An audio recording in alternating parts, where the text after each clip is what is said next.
ಮದ್ದೂರಿಗೇನೋ ಬಂದಿದ್ದೀವಿ. ಟೀ ನಿಲ್ಸ್ತಾ ಇದ್ದಾರೆ. ಟೀ ತಗೋತಾ ಇದ್ದೀವಿ, ಕಾಫಿ ತಗೋತಾ ಇದ್ದೀವಿ. ತಗೋ ನೋಡಿ.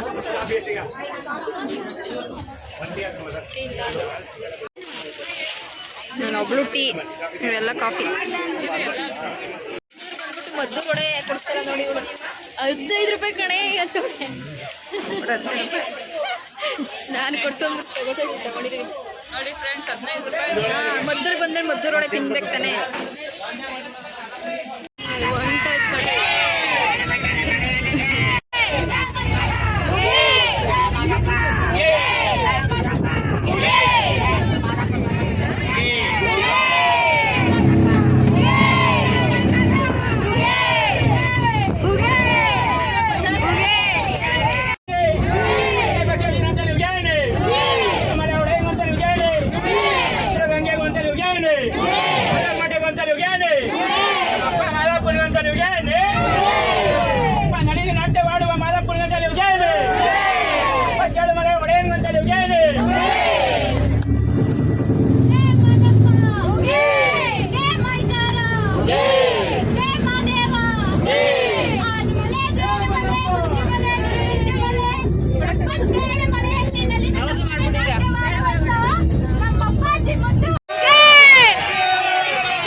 ಡ್ರೈವರ್ ಅನ್ನು ಕಂಡಕ್ಟರ್ ಅನ್ನು 9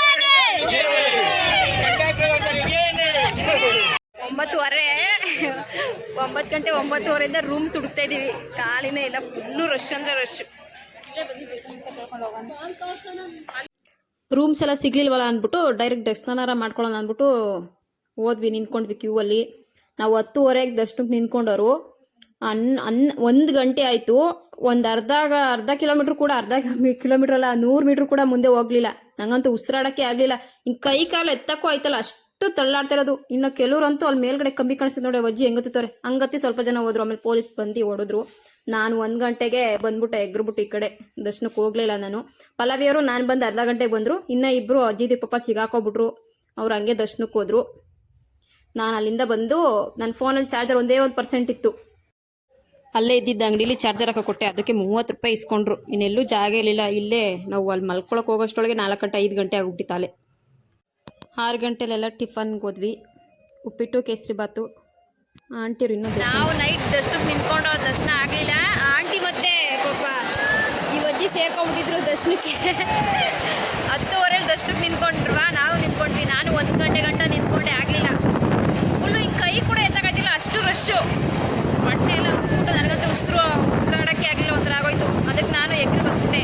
ನಾನು ಬಂದೆ ಅರ್ಧ ಗಂಟೆಗೆ. ಪಲ್ಲವಿ ಮತ್ತು ಇನ್ನೊಂದಿಬ್ಬರು ಆಂಟಿರು ಬಂದ್ಬಿಟ್ರು ನಮ್ಮ ಜೊತೆ ಬಂದರು. ಇವ್ರ ಪಾಪ ಇನ್ನೇನು ಹತ್ತಕ್ಕಾಗಲ್ಲ, ಬಿಡೋಕ್ಕಾಗಲ್ಲ. ದರ್ಶನಕ್ಕೆ ಹೋದರು.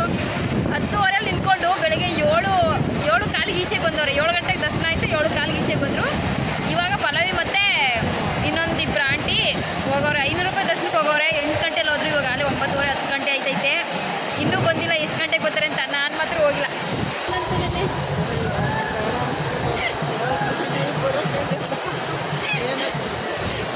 ಪಾಪ ಅವ್ರಿಗೆ ಎಗ್ರಕ್ಕಾಗಲ್ಲ, ಬಿಡೋಕ್ಕಾಗಲ್ಲ. ಇನ್ನೇನು ಹೋದ್ರು ಪಾಪ. ನಾವು ಏನು ನಿದ್ದೆ ಮಾಡಿಲ್ಲ. ನಾವು ಎಗ್ರಿದಾಗ ಆಲೇ 1 ಗಂಟೆ ನಾನು ಈಚೆಗೆ ಬಂದಾಗ ಸುಮ್ಮನೆ ಹಂಗೆ ಇಲ್ಲೇ ಒಂದು 4 ರೌಂಡ್ ಹಾಕ್ಬಿಟ್ಟು ಕೂತಿದ್ದ ಇವ್ರು ಬರೋವರೆಗೂ. ಆಮೇಲೆ 6 ಗಂಟೆಗೆ ಊಟ ತಿನ್ನಕ್ಕೆ ಹೋದ್ವಿ. ಮಕ್ಕನೂ ತೊಳ್ದಿಲ್ಲ, ತಲೆ ಒಂದು ಬಚ್ಕೊಂಡೆ ನಾನು ಅಷ್ಟೇ. ನೋಡಿ ಎಷ್ಟು ರಶ್ಶು ಅಂದರೆ ತುಂಬ ರಶ್ಶು. ಅಮಾವಾಸ್ಯೆ ಅಲ್ವಾ, ಅದಕ್ಕೆ.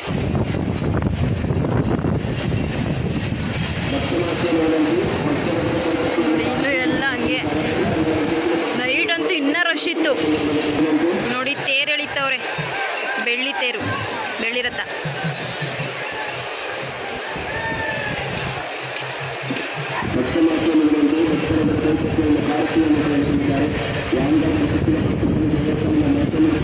₹500 ದರ್ಶನ ಮಾಡ್ಕೊ ಬಂದವ್ರೆ. ಅದರಲ್ಲೂ ಕ್ಯೂ ಜಾಸ್ತಿ ಅಂತೆ, ದೂಕ ಆಡ್ತಾ ಇದ್ರಂತೆ. ಇನ್ನೂ ಒಂದು ಅಕ್ಕ ಬಂದಿಲ್ಲ, ಇವರಿಬ್ರು ಬಂದವ್ರೆ ನೋಡಿ. ದರ್ಶನಕ್ಕೆ 2 ಲಾಡು, 1 ತೆಂಗಿನಕಾಯಿ, 1 ನೀರು ಪ್ರಸಾದ 500 ರೂಪಾಯಿ. ದೇವಸ್ಥಾನ ನೋಡ್ಕೊ ಬಂದ್ಬಿಟ್ರು. ಅವಳಿಗೆ ಸಮಾಧಾನ ಆಯ್ತಿರ್ಲಿಲ್ವಂತೆ. 3 ಅವರ್ ದರ್ಶನಕ್ಕೆ ಹೋಗಿರೋದವರು 8 ಗಂಟೆಲಿ ನಿಂತ್ಕೊಂಡು 11 ಗಂಟೆಗೆ ಬಂದವ್ರೆ. ಇನ್ನೂ ಒಬ್ರು ಬರ್ಬೇಕು, ಅವ್ರಿಗೋಸ್ಕರ ವೆಯ್ಟಿಂಗ್. ಬಂದಾದ್ಮೇಲೆ ಬಸ್ ಹತ್ಕೊಂಡು ಹೋಗ್ತಾರೆ. ಸಾಕಾಗೋಯ್ತು. ನಾನು ಬಂದಿದ್ದು ವೇಸ್ಟು, ನಾನು ದರ್ಶನನೇ ಮಾಡಲಿಲ್ಲ. ಇನ್ನೊಂದು ಸರಿ ಬರೋಣ ಗೈಸ್.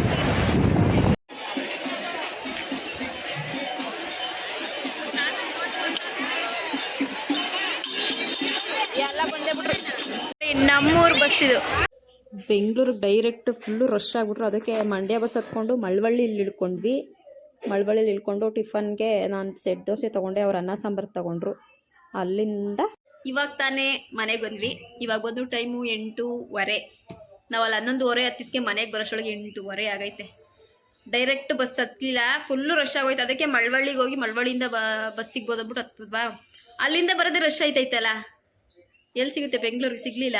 ಮಳವಳ್ಳಿಯಿಂದ ಮದ್ದೂರಿಂದ ಕೆಂಗೇರಿಯಿಂದ ನೆಕ್ಸ್ಟ್ ಅಲ್ಲಿಂದ ಒಂದು ಬಸ್ಸು. ಅಯ್ಯಪ್ಪ ಸಾಕಾಗೋಯ್ತು, ಕಾಲೆಲ್ಲ ನೋವುತ್ತೈತೆ ಗೈಸ್. ಸದ್ಯಕ್ಕೆ ಮಲ್ಕೊಬಿಟ್ರೆ ಸಾಕು ಅನ್ನಂಗೆ ಆಗೈತೆ. ಈ ವಿಡಿಯೋ ಇಷ್ಟ ಆಗಿದ್ರೆ ಲೈಕ್ ಮಾಡಿ, ಶೇರ್ ಮಾಡಿ, ಹಾಗೆ ನನ್ನ ಚಾನಲ್ನ ಸಬ್ಸ್ಕ್ರೈಬ್ ಮಾಡ್ಕೊಳ್ಳಿ. ನೆಕ್ಸ್ಟ್ ವಿಡಿಯೋದಲ್ಲಿ ಸಿಗೋಣ. ಬಾಯ್.